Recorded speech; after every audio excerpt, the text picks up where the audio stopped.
Welcome back to High Stakes. Today, we will be discussing the following MLB matches that is happening on Tuesday, August 29, 2023. We will be providing our team, total and prop picks for the day.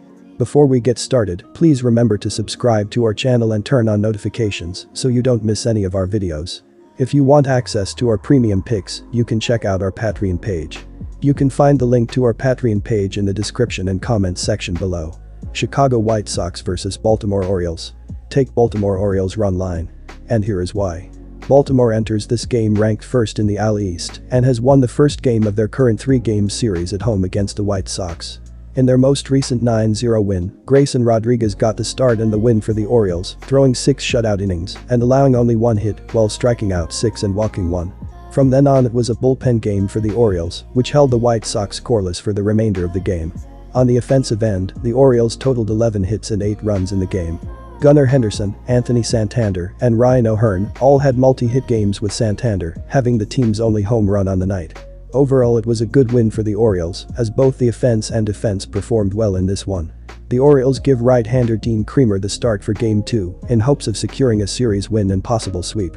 Kremer has had a decent year, posting a 12-5 record along with a 4.31 ERA and a 1.29 WHIP in those outings. His most recent start came against the Blue Jays, in which he threw 6 shutout innings and allowed 5 hits while striking out 5 without surrendering a walk. I would expect a similar performance from Kremer in his upcoming start against the White Sox. The batting lineup for the Orioles has performed well so far this season, given the team is 33 games over 500 to this point. Adley Rutschman leads the team in hits and OBP, with 133 hits and a .273.365.421 line in his also team-leading 487 at-bats. Anthony Santander then leads the team with 25 home runs and 73 RBIs, while Austin Hayes leads the team in average, with a .279.328.455 line on the season. Gunnar Henderson and Ryan Mountcastle have also performed well so far, and the Orioles will rely on their production moving forward. Taking the Orioles to win this game by more than 1 run for a couple of reasons. The Orioles are the better team overall and have the edge on the bump in terms of the starting pitching matchup. Dean Kremer has a 12-5 record, whereas Jesse Scholtens is a reliever and has a 1-6 record. Baltimore also has a much better batting lineup in terms of production and consistency, as we saw in their 9-0 win in the first game of the series.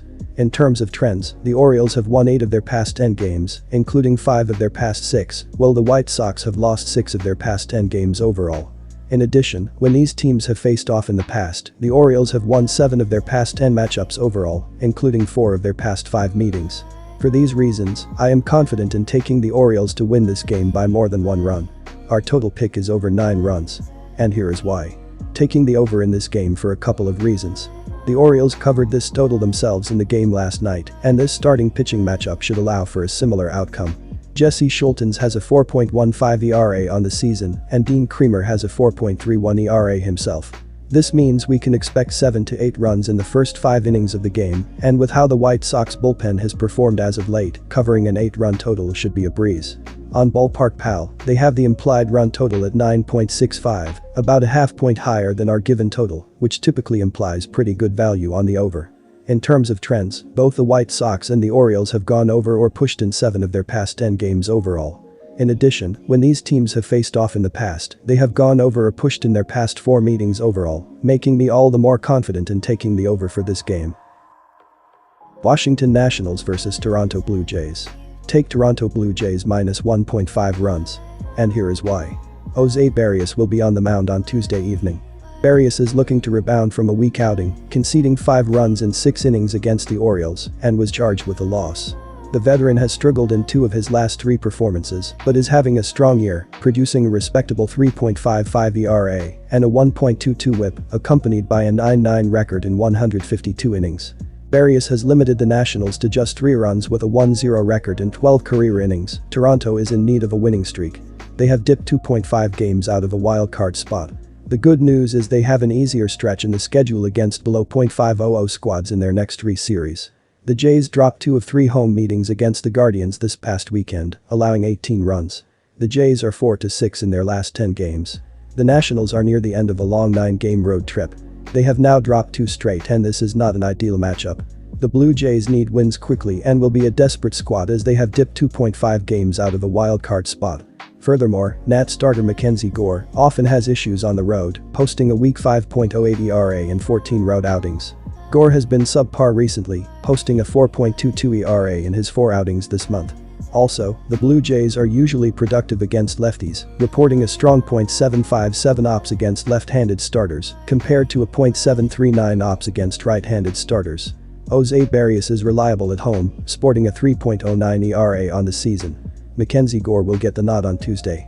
Gore had bad luck last time out, allowed 6 runs, 2 earned, on 4 hits in 4 innings against the Yankees, and was hit with the loss.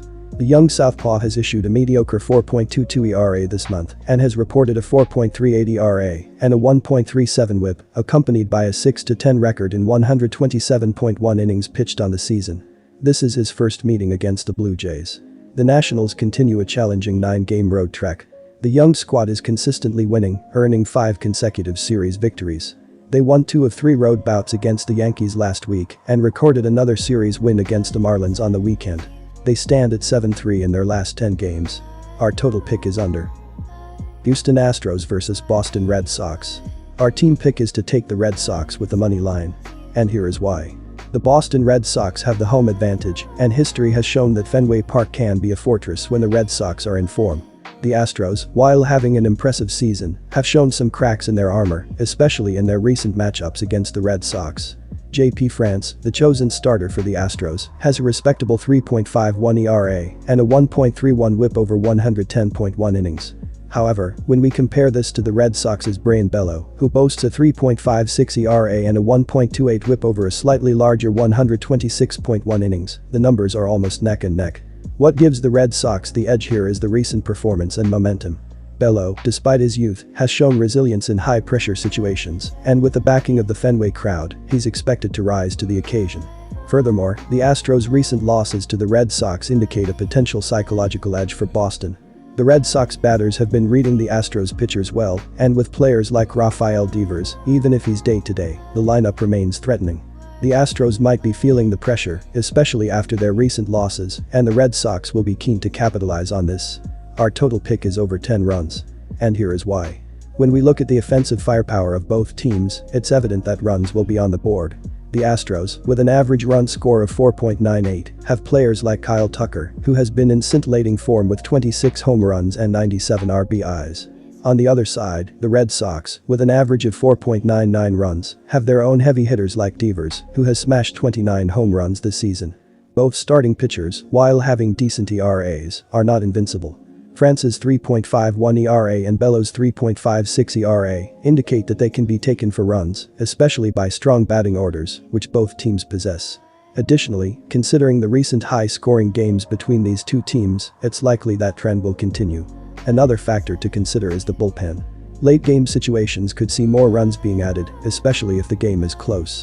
Both teams have had their bullpen struggles this season, and in a high-pressure game, mistakes can happen.